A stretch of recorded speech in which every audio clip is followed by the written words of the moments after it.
1995 के आर्टिकल 40(3), जी हाँ 40(3) में नए प्रावधान जुड़े और इसमें क्या हुआ, नए प्रावधान के मुताबिक जमीन किसकी है, सर्वेयर और वक्फ बोर्ड तय करता है। यानी कि वक्फ बोर्ड ने कहा कि यह जमीन तो वक्फ की है, सर्वेयर ने सर्वे कर दिया और उसके बाद उस पर दावा ठोक दिया। सर्वे का खर्च राज्य सरकार उठाती है, यानी सर्वे तो वक्फ बोर्ड का है लेकिन खर्चा सरकार का है।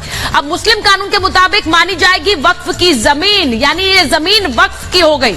और इसी के साथ साथ वक्फ के फैसले के खिलाफ आप सीधे कोर्ट भी नहीं जा सकते हैं, आपको सीधे सीधे पूरे मामले को वक्फ की अदालत में ही उठाना है। वक्फ के फैसले के खिलाफ आप सीधे कोर्ट नहीं जा सकते।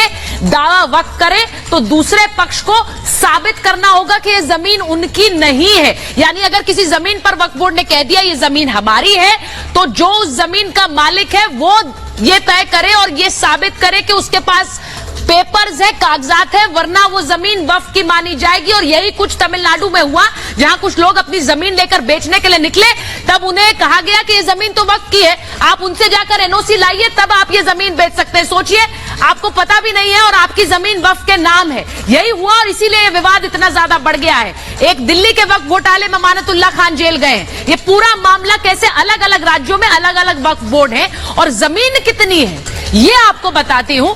रेलवे है, सेना है और उसके बाद जमीन जो है वो वक्फ के पास है। तो ये हैरान करने वाली बात है। ये हैरान करने वाली इसलिए बात है क्योंकि सेना और रेलवे के बाद सबसे ज्यादा जमीन वक्फ बोर्ड के पास है।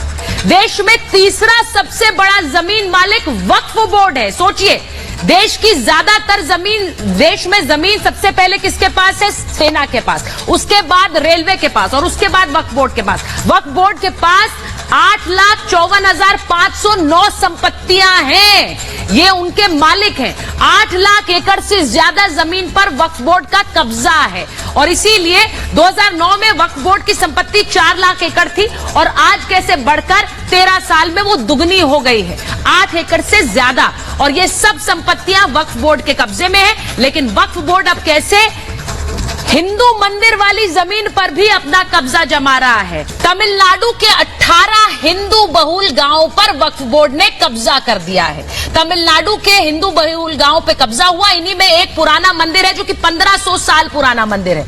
अब गांव की तो 90% जमीन जिस पर कब्जा कर ही लिया, जिस पर दावा ठोक दिया, इसी के साथ साथ इस पुराने मंदिर पर भी दावा ठोक दिया कि यह जमीन सारी वक्फ की है। अब इस्लाम आने से पहले यह मंदिर बना लेकिन हो गया वक्फ का।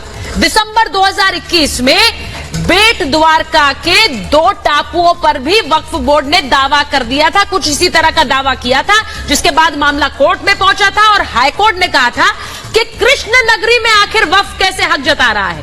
अब देखिए किस तरह जहां जहां हक जताया वहां वहां जमीन की मांग कर दी। और सिर्फ यही नहीं है, कैसे ल्यूटन दिल्ली में भी बड़ी बड़ी संपत्तियां वक्फ बोर्ड के अधीन है।